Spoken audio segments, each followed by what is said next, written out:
Assalamualaikum warahmatullahi wabarakatuh. Halo teman-teman semua. Kembali lagi bersama saya. Pada kesempatan kali ini saya akan memberikan tutorial atau memberikan panduan penggunaan sebuah aplikasi yang pastinya sangat membantu. Bukan aplikasi, sebuah web yang bisa membantu teman-teman dalam mencari hadis. Yaitu webnya adalah carihadis.com. Ya, carihadis.com ini sebuah web yang dapat digunakan untuk mencari sebuah hadis, baik itu hadisnya di kitab primer atau kitab syarah atau bahkan kitab fikih. Semuanya banyak kitabnya di sini ya. Pastinya lebih banyak, sejauh penelusuran saya ini hadisnya di sini lebih banyak daripada software lainnya. Ya oke. Untuk mengakses aplikasi ini langsung saja kita cukup membuka di Google ini, alamat ini, carihadis.com, lalu di search. Nah, muncullah, nanti akan langsung masuk ke halaman seperti ini, halaman web seperti ini. Nah, ini ada Al Hadis Nabawi. Perhatian sehubungan dengan adanya beberapa pihak yang mengaku sebagai pemilik itu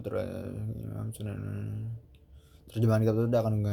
Wah, ini teman-teman, ini dia disclaimer ya, bahwa di web ini tidak menyediakan terjemahan dari teks dari hadis yang itu yang tercantum, karena ada beberapa pihak yang mengklaim hak cipta atas, dulunya ada ini di sini artinya, tapi karena sudah tidak ada lagi karena itu diklaim hak cipta oleh yang menerjemahkan, ini mengklaim hak cipta ya. Tapi kita cobalah cari satu hadis.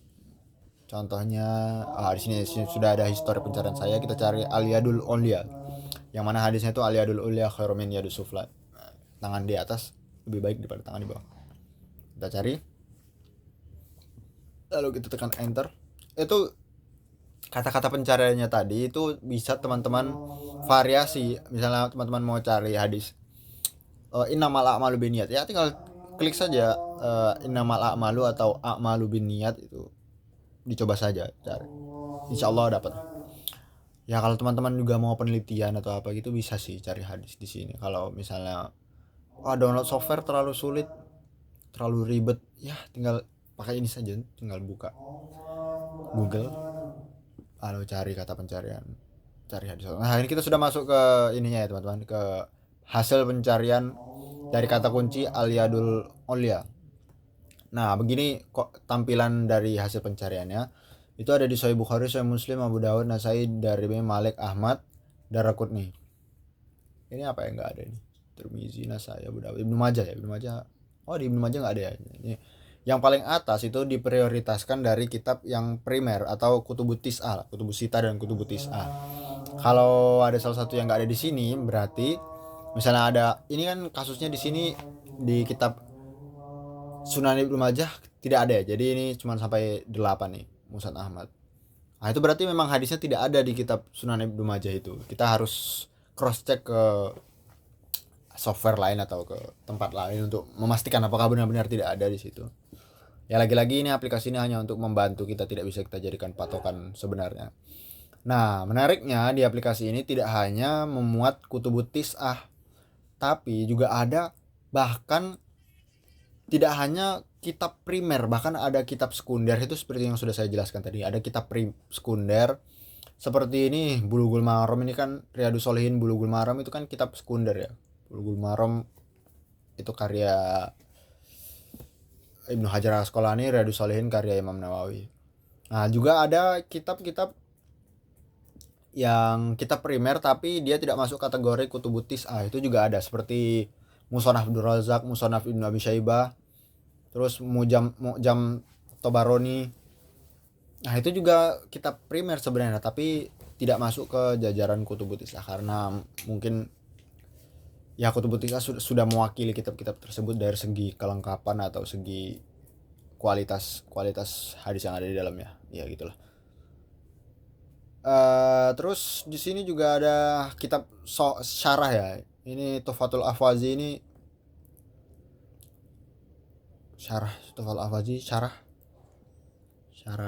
Sunan Nasai atau Sunan Tirmizi ya, saya lupa antara itulah.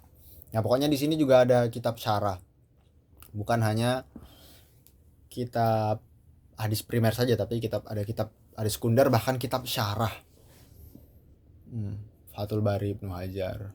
Nah, ini kitab syarah juga, Fathul Bari, Syarah Sahih Muslim Nawawi, ini Al-Minhaj.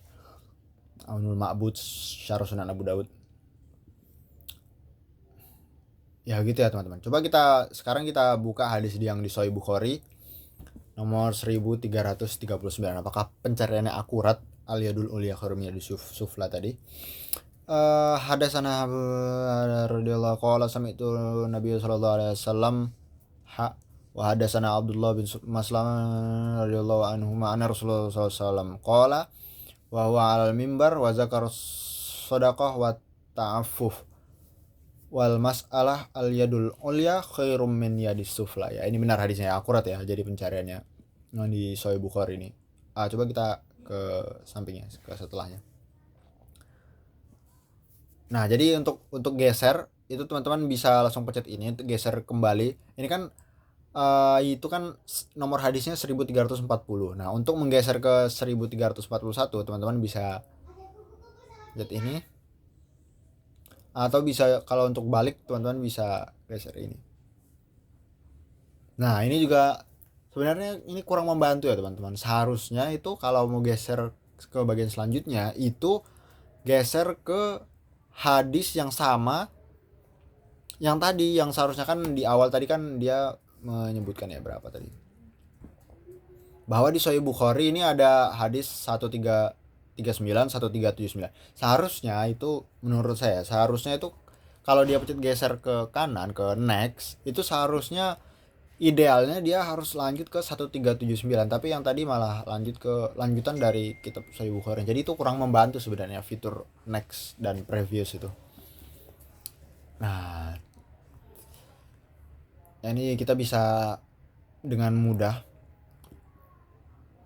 kalau dalam penelitian itu ada yang namanya takhrij hadis. Kita jadi dengan aplikasi ini, kita dengan web ini kita jadi bisa dengan mudah mentakhrij hadis untuk mengetahui, setidaknya kita mengetahui jumlah sebagai gambaran awal, karena yang ini paling gampang ya, cara paling gampang untuk takhrij hadis itu sebenarnya seperti ini, dengan kata kunci.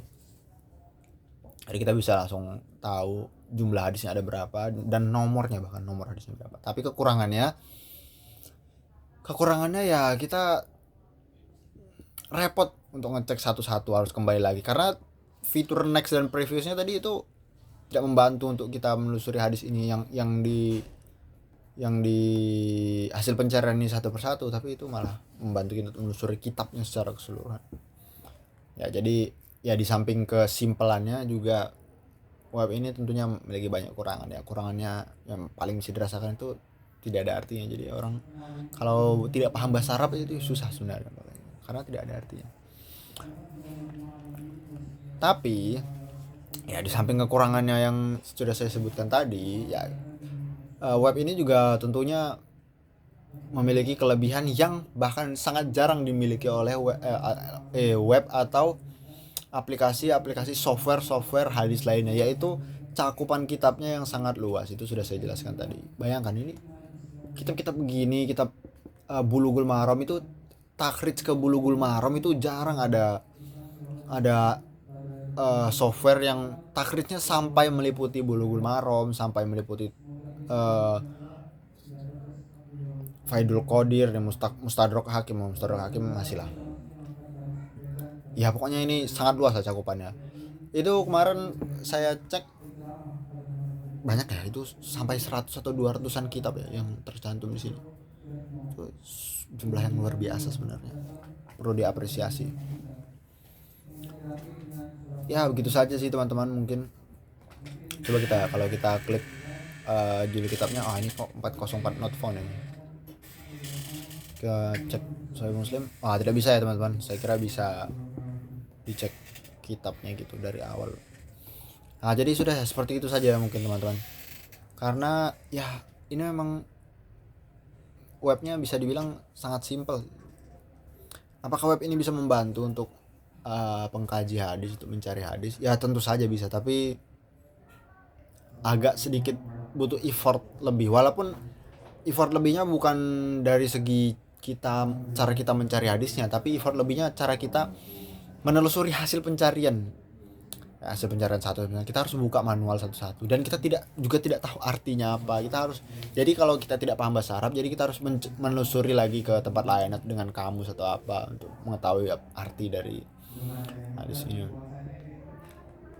Coba untuk copy, misalnya kita sudah menemukan hadis terus kita ingin mengkopinya, ya kita tinggal blok semua, kontrol copy, kontrol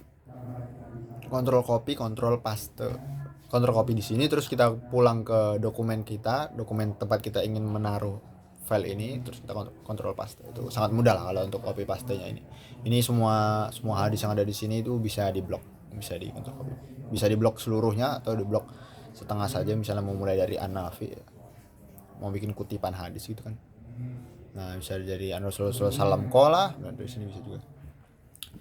Ya mungkin seperti itu saja teman-teman video kali ini. Semoga dapat membantu. Tentunya setelah kita mencari hadis di sini, kita juga harus melakukan cross check ke aplikasi yang lain. Dan sebaliknya juga, kalau kita sudah melakukan misalnya kita mencari hadis di aplikasi lain, kita juga dapat melakukan cross check ke aplikasi ini. Jadi web ini maksudnya, bukan aplikasi, maaf ya kalau banyak salah tadi. Jadi fungsi dari software hadis dan web hadis seperti ini itu satu sama lain dapat digunakan untuk saling cross check apakah hasil dari pencariannya ini sudah menyeluruh atau sudah benar.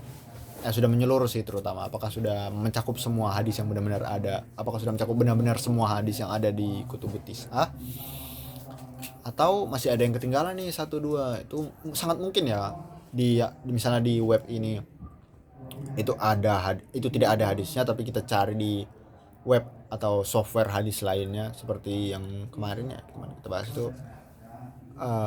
Iya, seperti software hadis yang kita bahas kemarin itu ternyata ada di situ. Itu sangat mungkin.